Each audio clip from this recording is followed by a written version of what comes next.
A freezing Chicago night pressed against Mercy General like a fist. The ambulance bay glowed under harsh sodium lights, turning breath into smoke and metal into dull fire. A black SUV idled at the curb like a predator holding its breath. 3 men in maintenance coveralls stepped out in a clean, practiced rhythm, duffel bags hanging too heavy to be tools. Their eyes never wandered the way normal people's did. They didn't look curious. They looked certain. Inside, the hospital felt like a tired beast buzzing fluorescence, distant heart monitors, the wet squeak of a mop dragging down the corridor. On the 3rd floor, a sedated federal witness lay in a guarded room, unaware that death had found his address. Nurses moved through routine, patients slept, and the building kept breathing, until the men started moving like trained hunters. One checked the stairwell.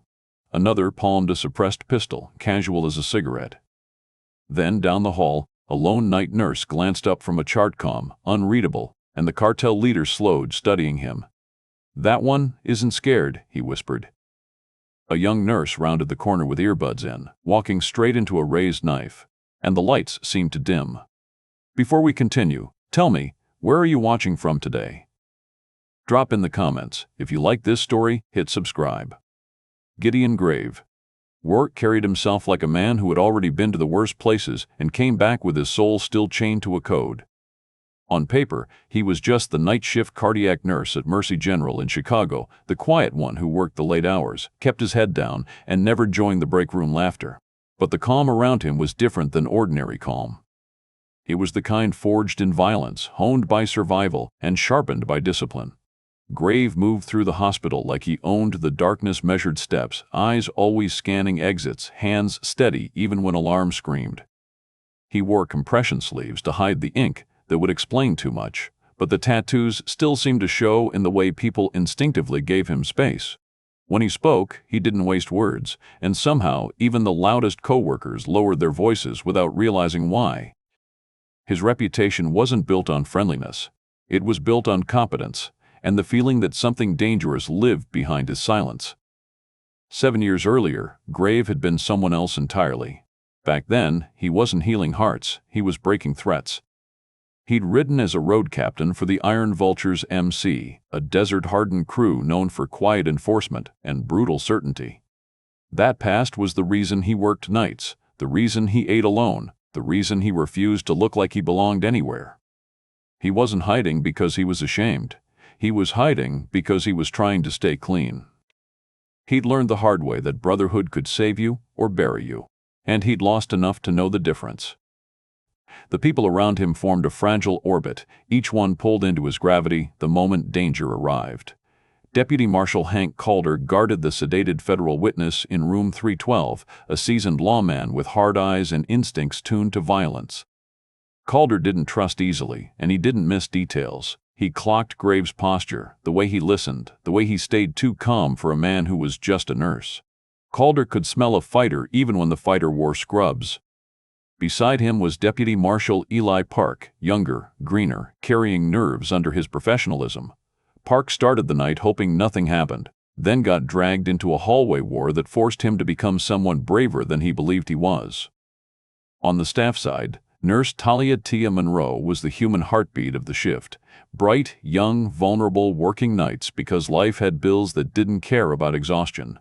She was the kind of person who still believed the hospital was safe, the kind who walked with earbuds in and her mind somewhere else, never imagining she could become collateral.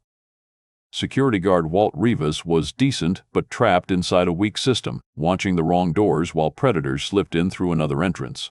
Charge nurse Donna Vale kept the unit running and left Grave isolated because he was odd but reliable, the kind of worker you didn't fully understand but trusted when things went sideways.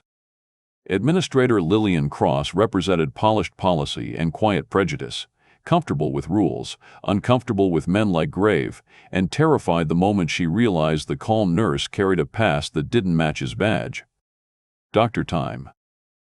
Nolan Hargrove had noticed Graves' competence long before anyone else, calling him a ghost in the halls, not as an insult but as an observation. Grave was always there when you needed him and gone before you could question him. Then there were the names Grave kept buried in his chest like old scars. Razor, Kincaid, The club president from his former life wasn't physically present in the hospital at first, but his influence was. Razor was the voice of brotherhood that never truly lets go, the reminder that a patch can be removed from a vest, but not from a man's bones. And Kid, Lennox, the fallen prospect, was the ghost that shaped everything. Kid wasn't just a memory, he was the reason Grave refused to kill now, the reason he tried to trade violence for healing, the reason the old life tasted like ash whenever it called him back. The vulnerable lives at Mercy General were the fuel for the coming nightmare. The federal witness, Tommy Switch Salazar, lay sedated and bruised, labeled a car accident on paperwork that couldn't hide the truth from anyone who had lived around predators. If Switch died, the cartel's power stayed alive, cases collapsed, and people far beyond this hospital would pay. Near him on the floor was Mrs. Kind. Delia Choi, an elderly patient with fragile confusion and slow steps. Exactly the kind of person who couldn't run when hunting began. These were not fighters. They were human beings caught in a storm. The storm had names, and each one was built for cruelty. Matthias Silk. Vega led the hit team with a cold, surgical ego, the type who believed fear was a tool and nurses were prey. He arrived confident, treating the hospital like a soft target until he realized the quiet nurse was a predator in disguise. Hector Ox Barrera was the shotgun muscle, huge and blunt, meant to overwhelm anyone who resisted. Nico Wire. Santoro was young, unstable, and jittery, tasked with the dirtiest assignment, no witnesses. And when things went wrong, Dario Reyes arrived as escalation strategic, ruthless, bringing reinforcements and turning a quiet execution into a floor-wide hunt. Mercy General at night was pure, gritty Chicago reality. Sirens wailing somewhere far off, old tile floors that reflected harsh light, dim corridors that swallowed sound, bleach and antiseptic hanging in the air, machines humming that keep strangers alive. On the third floor, it became a maze. Supply closets, blind corners, ceiling tiles, fire doors, stairwells. To most people, it was confusing and claustrophobic. To Grave, it was terrain. He knew it the way an outlaw knows back roads and safe houses. Every exit, every hiding spot, every angle that could turn fear into advantage. And beneath everything, the fluorescent buzz, the paperwork, the hospital routines, biker brotherhood values were seeded in quiet ways. Grave didn't preach. He didn't talk about honor like it was a slogan. He showed it in behavior, checking on the helpless first, speaking gently to the frightened, treating patients like they were under his protection, even when nobody was watching. The code wasn't gone. It had simply changed uniform. Grave noticed them before anyone else did, because men like him didn't stop seeing danger just because they traded leather for scrubs. 3. Maintenance. Workers crossed the ambulance bay with duffel bags that swung too heavy, too controlled, like the weight inside was metal and intent. Their movements weren't lazy, not the way real overnight staff moved. They didn't talk. They didn't joke. They scanned. One checked the stairwell like he was confirming a route, not doing a job. Grave clocked their boots, wrong for maintenance. He clocked their hands, kept close, ready. He clocked their eyes, flat, disciplined, hungry. It wasn't suspicion. It was recognition. Predator met predator, and the air between them tightened like wire. At first, he tried to stay invisible. That had been the whole point of this life. Keep his head down, do the work, go home, don't invite questions. He watched from the edge of the corridor, pretending to read a chart while his mind mapped exits, choke points, and distance. He considered calling security, but he already knew how the system moved. Slow, optimistic, always a step behind real violence. Walt Rivas was downstairs watching the wrong entrance because that's how institutions failed. They followed routine while killers followed opportunity. Graves' gaze drifted to the third floor in his mind, to room 312 where Deputy Marshal Hank Calder stood guard over Tommy Switch Salazar. Grave had seen the marshals earlier, had recognized the tension in their posture, the way they kept hands near their belts and eyes on everyone. He knew that kind of watch. He also knew what it meant when men came dressed like workers but walked like hunters. This wasn't theft. This wasn't vandalism. This was a targeted execution inside a hospital, a place where nobody was armed, nobody was ready, and the innocent couldn't even run without dragging IV poles behind them. He moved quietly, not toward heroism, but toward understanding. He slipped into a supply corridor and listened. The building's noises were familiar. Machines humming, monitors beeping, distant coughs. But threaded through that was something colder, the soft, deliberate rhythm of boots that didn't belong. Grave peeked through a cracked door and saw them in the stairwell, climbing without hesitation, as if they already knew the floor plan.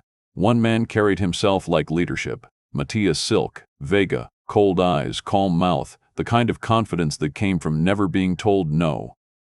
Behind him was the muscle, Hector Ox Barrera, built like a battering ram.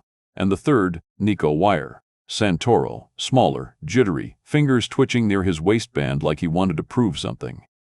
A quiet kill team, perfectly placed in a building that thought it was safe. Grave could have kept hiding. He could have stayed a ghost in the halls the way he'd trained himself to be present, useful, unnoticed. That was the deal he'd made with life after he walked away from the Iron Vultures. 7 years of clean distance. 7 years of trying to be Marcus the nurse instead of Grave the road captain. The past was supposed to stay buried under compression sleeves, under night shifts, under silence. But then the human trigger walked into the corridor like the world was normal. Nurse Talia T. Monroe came around the corner with earbuds in, a coffee in one hand and meds in the other, half awake and thinking about bills and morning light, not death. She didn't see Wire step out of the shadows. She didn't see the knife flash. She only felt a hand clamp over her mouth and the cold edge rise toward her throat like it was routine work. That was the moment everything snapped into place. Grave felt it in one breath, like a door inside his chest kicked open. The old self woke up, not with pride, not with rage, but with a brutal clarity. He could stay hidden and let T die, keep his new life intact, keep the hospital thinking he was just a quiet nurse. Or he could step back into the monster he had buried and accept what came with it. Because if T died, it wouldn't stop with her. It would prove these men were here to erase everyone. Nurses, patients, marshals, anyone who could see, anyone who could speak. And if the sedated witness died, the cartel wouldn't just win in this hallway. They'd win in courtrooms, in streets, in neighborhoods, in every future body that ended up under their power. Grave's mind flashed to a different hallway, years ago, lit by desert neon instead of hospital fluorescence. Kid Lennox, 19, bleeding out, eyes wide with disbelief, dying in Grave's arms while Grave promised something he never got to keep, that he wouldn't let another innocent bleed out in front of him if he could stop it. That promise wasn't a speech. It was a wound. And tonight, the wound decided for him. He had the power, so walking away wasn't an option anymore. He moved without announcing himself. No shout. No warning. Just a silent closing of distance, like a shadow sliding across tile. Wire's knife hand lifted, then stopped, because Grave's penlight drove into Wire's throat in a sharp, precise strike that stole breath and sound. Wire gagged, his grip loosening. Grave slammed him into a supply cart with controlled brutality, metal clanging hard enough to echo down the hall. He pinned the knife wrist against the cart frame, twisted until tendons screamed, then ripped the blade free and sent it skittering under a gurney. Wire tried to recover, panic flaring, but Grave dropped him with a clean, efficient blow that shut his body down without taking his life. No flourish. No mercy. No killing. Just removal. T stumbled back, eyes blown wide, earbuds dangling, coffee spilling across the floor like dark blood. She stared at Grave like she didn't recognize the man she'd clocked as quiet and weird but harmless, because the way he moved wasn't hospital training. It was war training. It was outlawed discipline.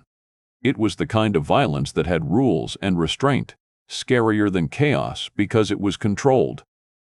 Grave didn't comfort her with softness. He gave her urgency. A low command, a point toward safety. The kind of direction a man gives when lives depend on seconds. Down the hall, Silk Vega saw Wire go down. At first, his face held irritation, an unexpected hiccup. Then his eyes narrowed, and something colder entered his expression, calculation mixed with caution. He stared at Grave the way a hunter stares when he realizes the prey has teeth. "That nurse," Silk murmured, voice dropping, "isn't a nurse." The confidence in his posture shifted. The mission had just changed. Because now, It wasn't a soft hospital anymore. It was a battlefield with a man who knew how to use it. Silk lifted his hand, 2 fingers pointing like a blade. He ordered Ox to sweep the hall and find the problem. The big man moved, shotgun ready, boots heavy on tile. Wire lay choking, half-conscious, trying to suck air.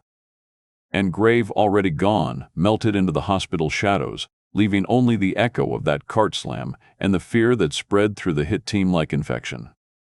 The 3rd floor became his terrain in an instant. Closets, corners, ceiling tiles, stairwells.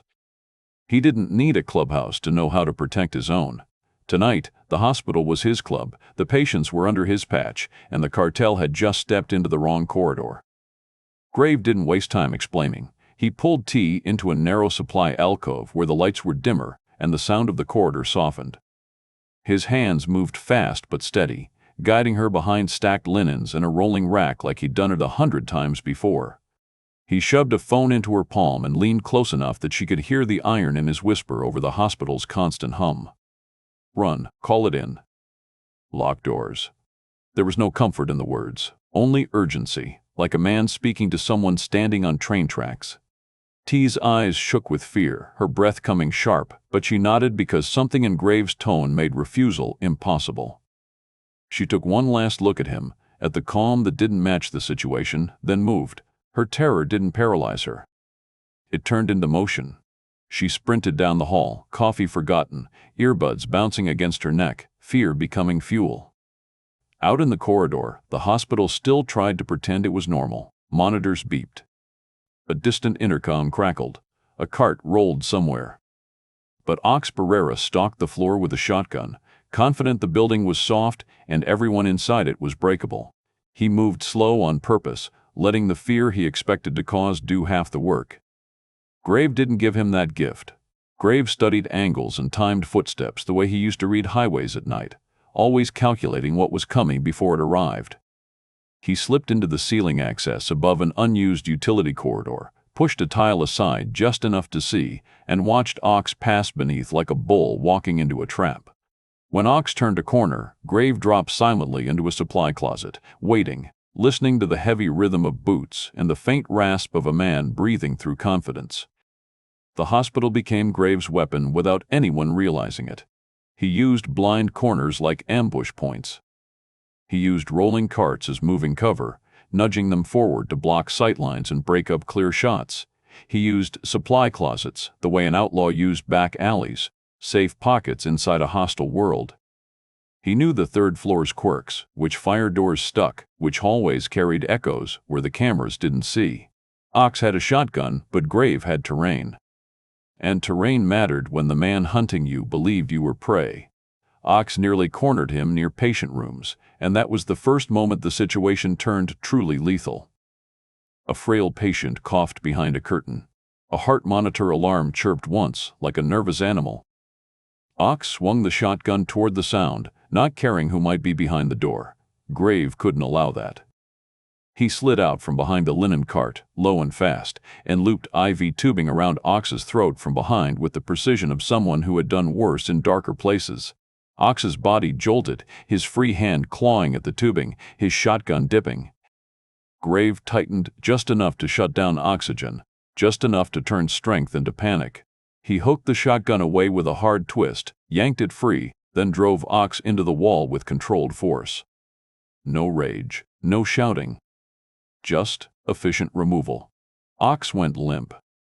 Grave lowered him carefully so his skull didn't crack on tile, then dragged the big man into a closet and shut the door like he was storing a broken machine. Clean. Quiet. Final. The struggle wasn't silent enough. Deputy Marshal Hank Calder heard it, heard the brief scrape, the muffled choke, the heavy thump, and his instincts flared. He stepped out from room 312 with his weapon ready, eyes sharp, scanning for a threat that should have been in front of him. Instead, he found something worse, signs of professional takedowns. A shotgun missing. A closet door slightly ajar. A smear on the wall where a body had been pinned. Calder didn't see Grave's face yet, but he saw the truth in the aftermath. Someone on this floor knew how to fight, and not like an amateur. Trained men recognized trained men, and Calder's suspicion snapped into place like a loaded slide. Whoever was doing this wasn't hospital staff. Not really. Grave watched Calder from a distance, half hidden behind a corner, and felt the pressure tighten. He knew that look. He'd worn it himself. Calder wasn't just protecting the witness anymore. He was hunting an unknown variable. That variable was Grave. And the worst part was Calder wasn't wrong to be suspicious. Grave's life depended on invisibility, and invisibility was already cracking. Moral choices began stacking up like loaded rounds. Grave had chances to end it the easy way. There were moments where a knife, a gun, or a hard stomp could have turned an unconscious man into a corpse and made the threat disappear permanently. The old part of him, the road captain, the enforcer, whispered how simple it would be. But he refused, every time. He disabled, restrained, and hid bodies because he refused to become the old Grim Reaper again. He didn't want to win by becoming what hunted them. His control was the whole point of his redemption, and control was harder than killing. Down the hall, Silk Vega felt the shift. At first, he believed the hospital would fold. Soft targets. Soft people. But now, his team was disappearing. Ox wasn't responding. Wire was down. The silence between corners wasn't the silence of an empty hospital anymore. It was the silence of a hunter stalking back. Silk's ego cracked, and fear slid in underneath it like ice water. He didn't admit fear out loud, but his eyes sharpened, his breathing changed, his movements tightened. He started to realize he wasn't in control of this floor anymore. Someone else was. That realization pushed Silk into desperation. He ducked into a stairwell, pulled out his phone, and made the call that changed the math. "Send Reyes," he said, voice low and furious. "Send extra hitters. Now." In the background, hospital sounds kept humming like nothing was wrong, and the contrast made the request feel even uglier. Reinforcements meant this wasn't a three-man job anymore. This was going to become a slaughter if it kept escalating. Grave heard the call without hearing the words. He caught enough names, urgency, tone, and understood what it meant. 3 men was possible. 3 men could be outmaneuvered with surprise and terrain. But a full team? A full team could sweep the wing, kick doors, shoot first, and leave bodies behind medical curtains. A full team would turn patient rooms into graves. It would turn nurses into victims. It would make the witness protection detail irrelevant because nobody would be alive to protect. That was the moment Graves' focus widened. Up until then, he'd been aiming at the problem. Keep the witness alive, keep the killers off him, keep T breathing. But now he understood the truth. This wasn't about one room anymore. It wasn't even about the marshals. It was about everyone sleeping, everyone working, everyone too weak to fight back. In the Iron Vultures, brotherhood had meant protecting your own and paying the cost without asking questions. Tonight, your own was bigger. Tonight, this entire wing became his responsibility. The patch wasn't on his back anymore, but the code still lived in his bones. And as the footsteps of reinforcements drew closer to the hospital, Grave made his choice without ceremony. Nobody else was dying on his floor. Dario Reyes arrived like the second wave of a storm, harder, colder, and built to finish what the first wave started. The stairwell door cracked open, and men poured out behind him with the quiet discipline of professionals. Reyes didn't waste time studying the hospital the way Silk had. He studied the bodies. The missing voices. The sudden silence where Ox should have been breathing. His eyes moved like a blade across the corridor, reading the scene the way a soldier read a battlefield. Then he gave the order that turned the 3rd floor from an assassination into a massacre. If you see a nurse, a patient, a marshal, drop them. No loose ends, no hesitation. No mercy. Just instructions meant to erase a whole floor of living people. Grave felt the temperature of the night change. Before, this had been a chess match against a small team. Now it was a hunt with rules removed. He moved through the wing faster, breath controlled, mind working like a lock-picking tool. The hospital sounds were shifting to more footsteps, more doors opening and closing, more staff confusion rippling outward like fear had a heartbeat. Somewhere down the hall, a nurse called for security that still wasn't coming fast enough. A monitor alarm chirped, ignored. The institution was doing what institutions always did, under threat, lagging behind reality. Reyes pushed his men forward in a sweep, clearing corners, checking doors, moving as if the building belonged to him now. Graves stayed ahead of the wave, using the same tricks that had saved him so far. Blind corners, ceiling tiles, supply closets. But the margin for error got thinner with every added gun. He caught a glimpse of an elderly patient, Mrs. Delia Choi, shuffling near her doorway with confusion in her eyes, pulled out of bed by noise and instinct. She was exactly the kind of person Reyes's order would erase without thought. Graves guided her back gently, palm firm but careful, and put her behind a locked door with a blanket and whispered instructions she barely understood. The moment was brief, but it mattered. It was his code in action, the helpless first, even when death was close.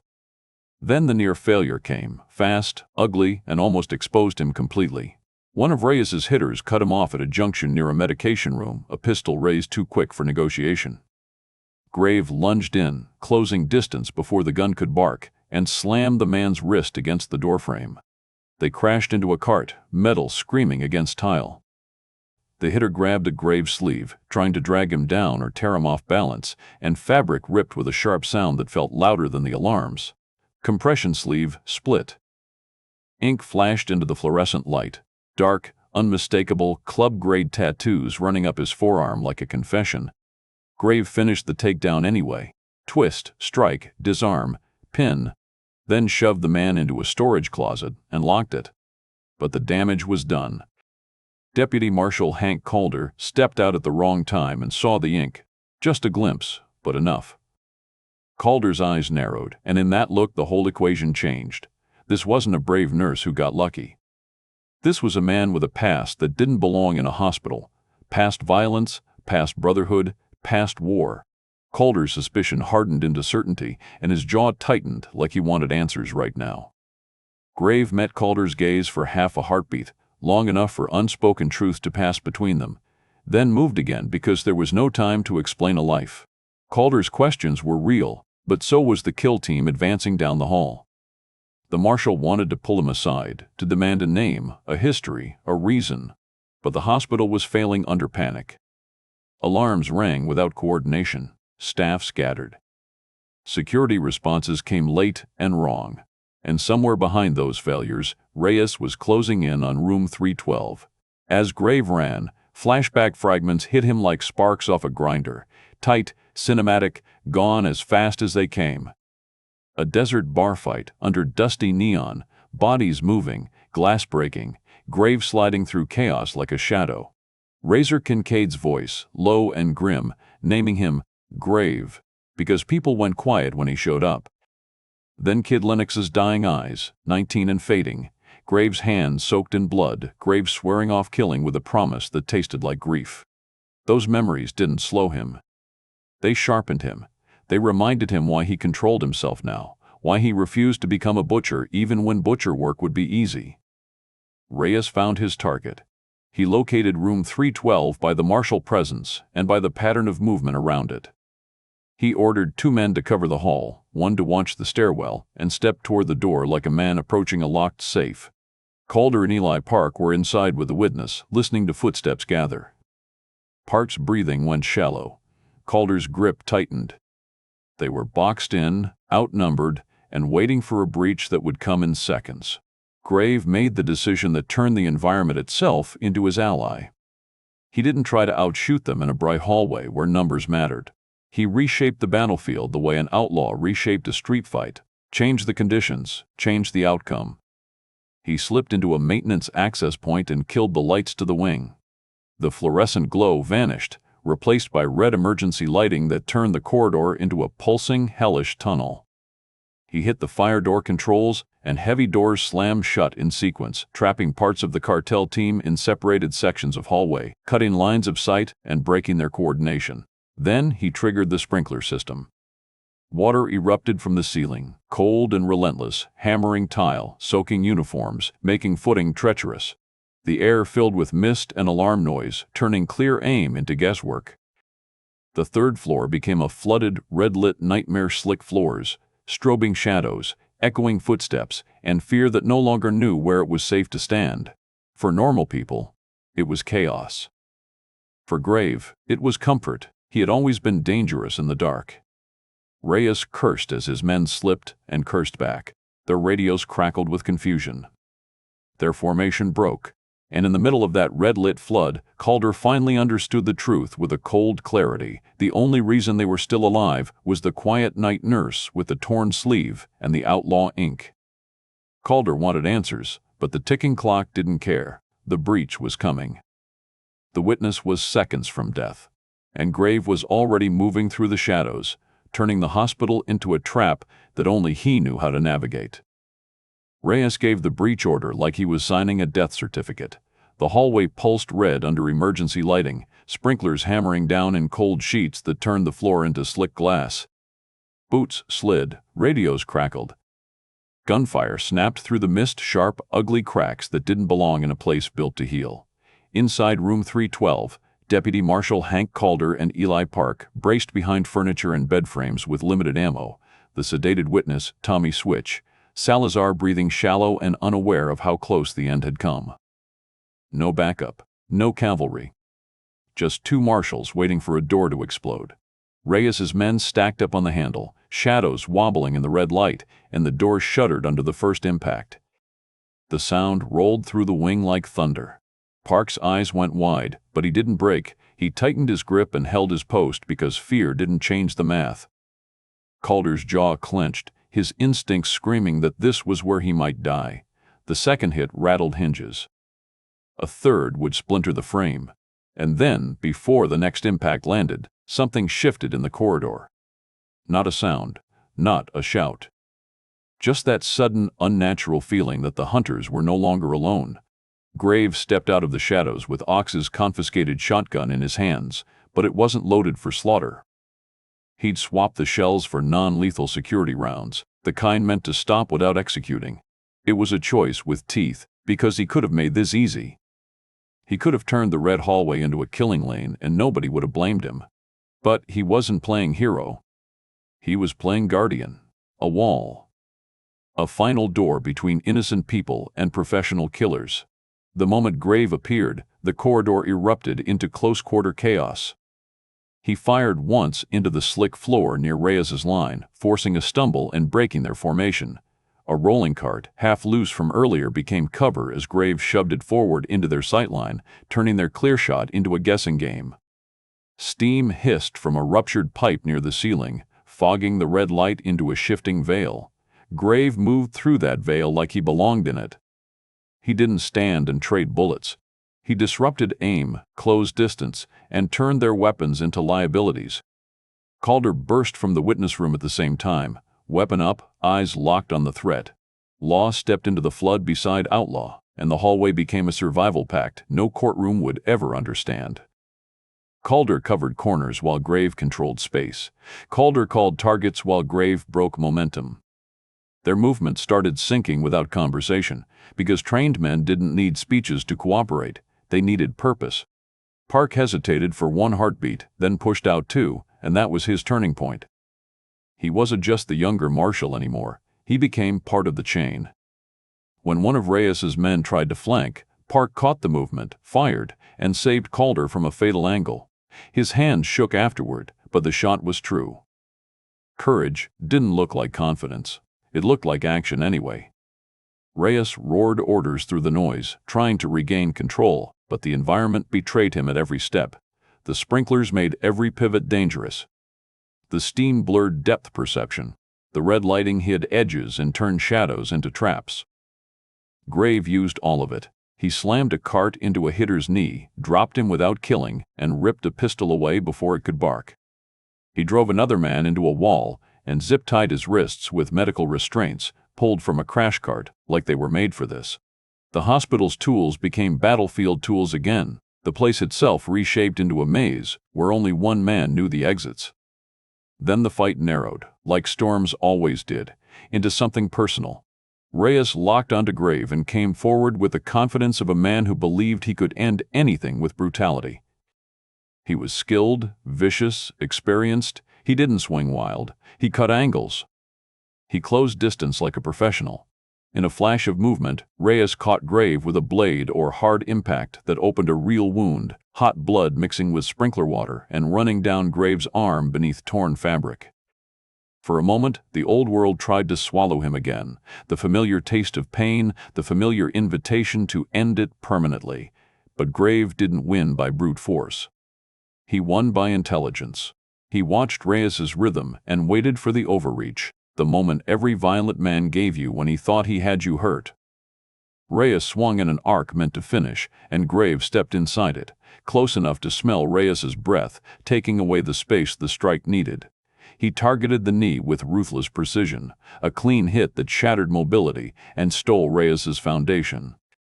The sound was sickening even under alarms. Reyes went down screaming, rage turning into helplessness in an instant. Grave didn't celebrate. He ended it fast, one controlled blow to shut Reyes off like flipping a switch. Reyes collapsed into the red-lit water, alive, broken, and unconscious. For a second, silence tried to return. Only sprinklers hissed. Only distant alarms cried. Calder stood breathing hard, weapon still up, eyes scanning for the next threat. Park stared at Reyes's fallen body like he couldn't believe a hallway had turned into a war zone. Grave's wound throbbed, but he didn't touch it yet. He didn't relax. He'd lived long enough to know danger didn't end politely. And then, it moved again. Silk Vega, bloodied, desperate, pride stripped down to survival, crawled through the water toward the witness room with a knife clenched in his hand. He was smaller without his confidence, but the intent was the same: finish the job, even if he had to crawl to do it. Grave raised the shotgun, and for one brutal heartbeat, the old biker voice inside him whispered the clean solution: end him. No second chances, no future threats. One shot, and the story is over. Grave didn't do it. He chose restraint, and restraint cost more than violence ever did. He fired with precision, not at Silk's chest, not at his head, but at his hand. The shot smashed fingers, the knife clattered away, and Silk screamed as the weapon left him. Grave closed distance, kicked the blade out of reach, dropped to a knee, and zip-tied Silk's wrists with medical restraints. He held Silk there, breathing hard, eyes cold, refusing to cross the line back into being an executioner. Justice without cruelty. Control instead of revenge. That choice reshaped everyone in the corridor. Calder saw what Grave truly was: a violent man choosing not to be cruel, a predator forcing himself to stay human. Park realized bravery wasn't about being fearless. It was about standing your ground when fear screamed at you to run. And T, watching from a distance or hearing it afterward, understood something that would change her forever. Courage could exist in unexpected skin, sometimes in the quiet nurse nobody dared joke with. Grave proved redemption wasn't weakness. Redemption was control, the hardest kind of strength there was. SWAT didn't arrive like salvation. It arrived like consequence, boots pounding, radios barking, rifles cutting through the red-lit mist as the third floor finally got the response it deserved. The sprinklers still hissed, water pouring off ceiling tiles and pooling around overturned carts. The hallway looked like a wrecked ship's corridor, medical supplies scattered, restraints hanging loose, doors warped from impact. Bodies were everywhere, but the difference mattered: they were restrained, not executed. Men who came to erase witnesses lay zip-tied and groaning, alive enough to face what they'd tried to do. And inside room 312, Tommy Switch. Salazar still breathed. Sedated. Bruised. Alive.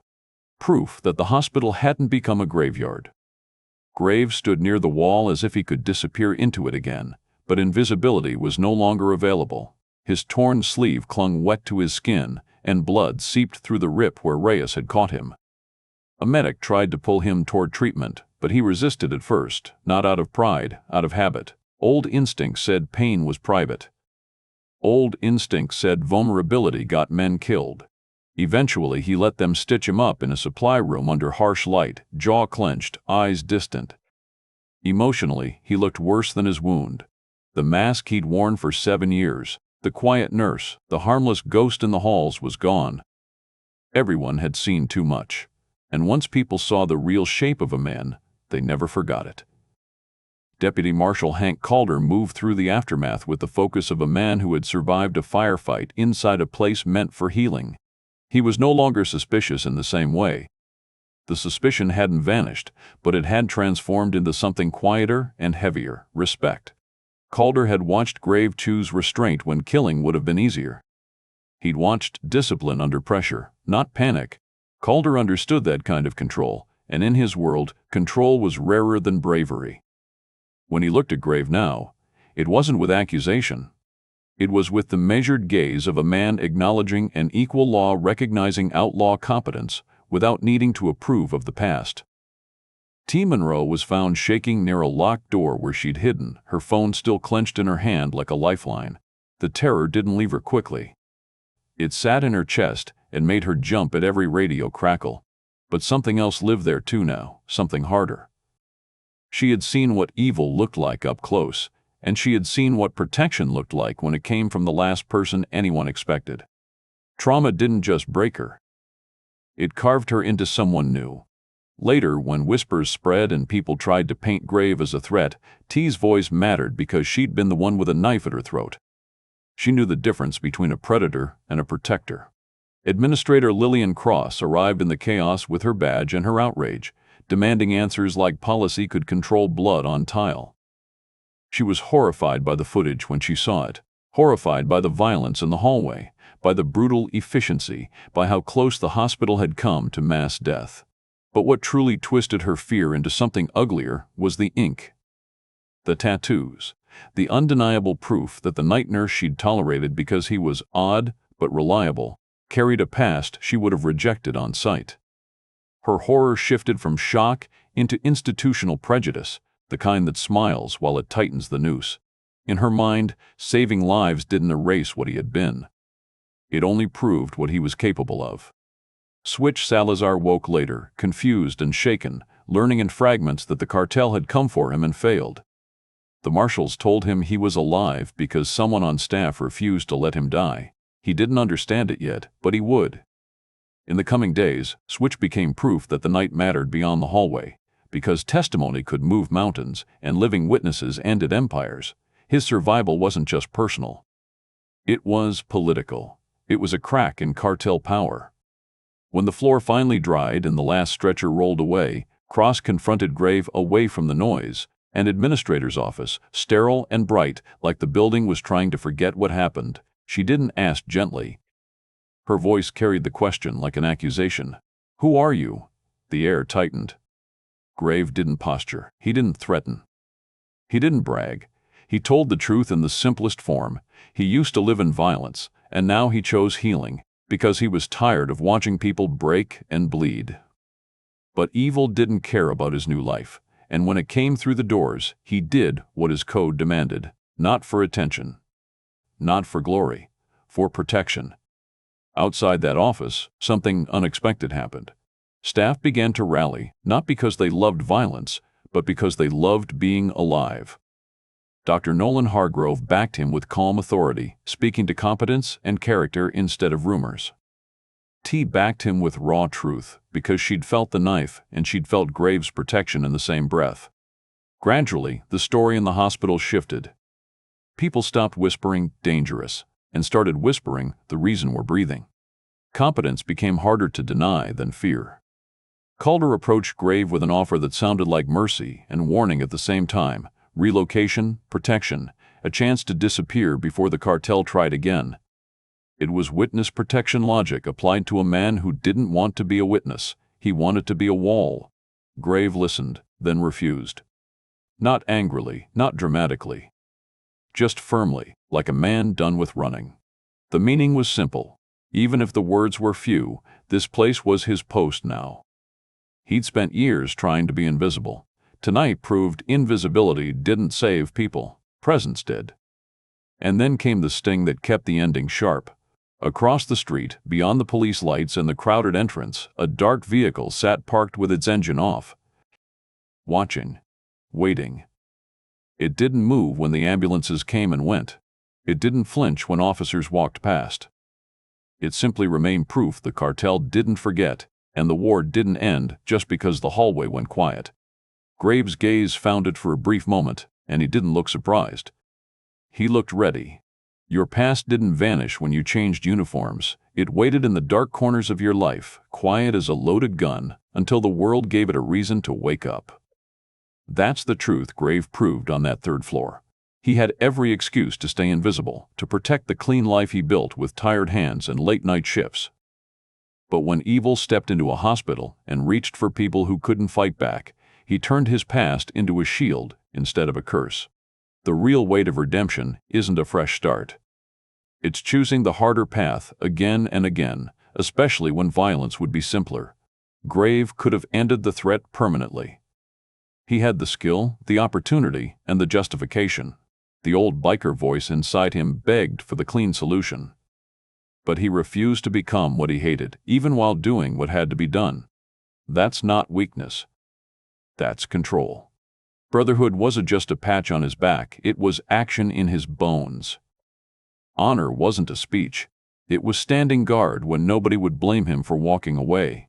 Compassion wasn't softness. It was protecting the helpless without asking for praise.